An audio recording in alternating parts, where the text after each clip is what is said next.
आज हम लोग बात करने वाले हैं ऐसे पार्टिकल के बारे में जिसे एक साइंस फिक्शन मूवी से प्रेरित होकर गढ़ा गया।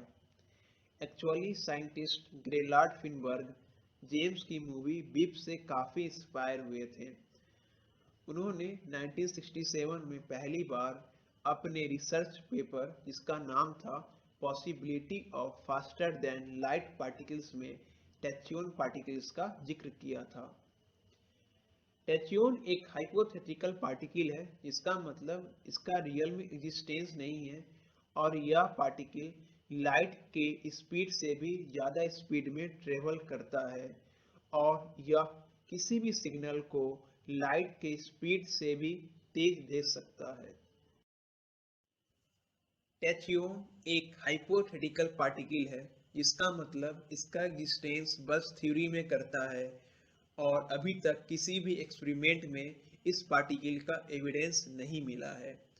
पर शायद आपको लग रहा हो थ्योरेटिकली भी इस पार्टिकल का एग्जिस्टेंस इम्पॉसिबल है, क्योंकि स्पेशल थ्योरी ऑफ रिलेटिविटी के अनुसार किसी भी पार्टिकल का स्पीड लाइट के पार्टिकल के स्पीड से बड़ा नहीं हो सकता है।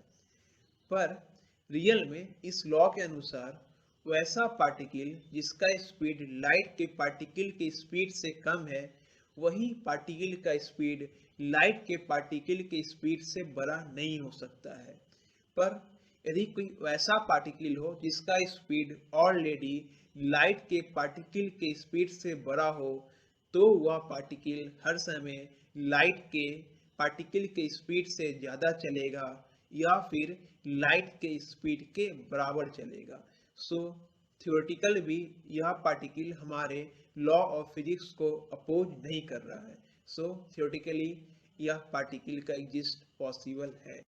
तो स्वागत है आपका इस वीडियो में और हम लोग कोशिश करते हैं टैच्यून को जानने की।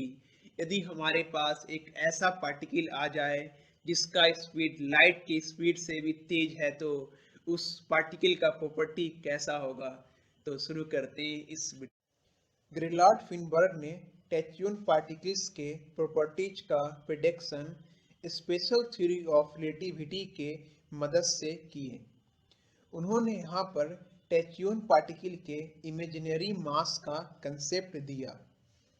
एक्चुअली यह इमेजिनरी मास एक मैथमेटिकल इक्वेशन के कारण आता है, और जो इक्वेशन आप स्क्रीन पर देख रहे हैं, इस इक्वेशन के मदद से हम लोग किसी भी पार्टिकल के टोटल एनर्जी निकालते हैं और यह टोटल एनर्जी उस पार्टिकल के रेस्ट मास एनर्जी और उस पार्टिकल के स्पीड के मदद से निकाला जाता है। और यहाँ पर mc² रेस्ट मास एनर्जी है, v स्पीड ऑफ पार्टिकल है और c स्पीड ऑफ लाइट है। और टैच्यून पार्टिकल का स्पीड लाइट के स्पीड से काफ़ी ज़्यादा है। सो यहाँ पर अंडर रूट के अंदर एक निगेटिव टर्म आएगा, जिसका मतलब डिनोमिनेटर एक इमेजिनरी टर्म आ रहा है। पर टोटल एनर्जी हमेशा एक रियल वैल्यू लेता है, सो न्यूमरेटर को भी इमेजिनरी होना पड़ेगा। सो रेस्ट मास ऑफ टैच्यून हमेशा इमेजिनरी होगा और इसका मतलब उसका रेस्ट मास भी इमेजिनरी होगा। जनरली किसी भी पार्टिकल का अगर एनर्जी बढ़ाएंगे तो उसका स्पीड भी बढ़ेगा, पर यदि टैच्यून को एनर्जी देंगे तो इसका स्पीड घटेगा, या एनर्जी कम करेंगे तो इसका स्पीड बढ़ेगा। मतलब टैच्यून का स्पीड लाइट के बराबर करने के लिए इसको एनर्जी देना पड़ेगा। और हाँ, स्पेशल रिलेटिविटी के अनुसार इसका स्पीड लाइट के स्पीड से कभी भी कम नहीं हो पाएगा। भले ही टैच्यून और इसका प्रॉपर्टीज काफ़ी अलग हो, पर थ्योरेटिकली इसका एग्जिस्टेंस पॉसिबल है। पर रियल में इसका एग्जिस्टेंस बहुत सारे सवालों को खड़ा कर रहा है। आइंस्टीन और कुछ और वैज्ञानिकों के अनुसार लाइट के स्पीड से तेज चलने वाला कोई भी पार्टिकल्स का उपयोग पास्ट में कम्युनिकेशन करने के लिए हो सकता है, लेकिन फिजिक्स के फंडामेंटल प्रिंसिपल के अनुसार यह बहुत सारे कैजुअलिटीज और पैराडॉक्सेस को जन्म देगी, जिसमें से एक है ग्रैंडफादर पैराडॉक्स। इसका मतलब यदि हम लोग टैच्यून टेलीफोन के मदद से पास्ट में अपने खुद के दादा को मारने के लिए इंफॉर्मेशन देते हैं और आपके दादा की मृत्यु कर दी जाती है जिस समय उनकी शादी भी नहीं हुई थी, तो आप कैसे हुए?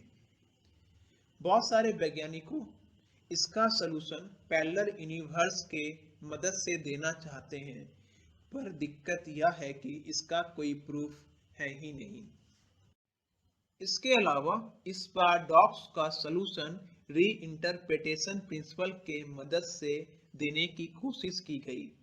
री इंटरप्रिटेशन प्रिंसिपल का मतलब है कि यदि हम टैच्यून को समय में पीछे भेजेंगे तो वह ऐसा प्रतीत होगा कि टैच्यून समय में आगे चल रहा है, क्योंकि ऑब्जर्वर टैच्यून के ऑब्जॉर्प्शन और इमिशन में फर्क ही नहीं कर पाएगा।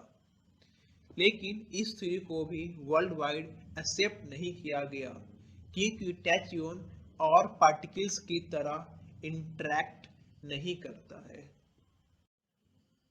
अभी तक टैच्यून एक फिक्शन स्टोरी ही रह गया है और अब तो इसके बारे में कोई बात भी नहीं करता है। बहुत सारे भौतिकी वैज्ञानिकों के अनुसार ऐसा कोई पार्टिकल्स का एग्जिस्टेंस पॉसिबल ही नहीं है। आपकी क्या राय है इस पार्टिकल के बारे में? इसे कमेंट करें। यदि भविष्य में शायद कोई ऐसा पार्टिकल मिलता है तो ये हमारे यूनिवर्स के समझ को झकझोर देगा। इसके बाद एक नए फिजिक्स की शुरुआत होगी और हमारे पास फिजिक्स के नए लॉज होंगे जो आज से काफ़ी अलग होंगे। तो उम्मीद करता हूँ आपको ये वीडियो अच्छा लगा हो और शायद हम लोग कामयाब हुए हों टैच्यून को समझने में। आप इस चैनल पर नए हैं तो इस चैनल को सब्सक्राइब करें, शेयर करें और बेल आइकन को दबाना ना भूलें। थैंक्स।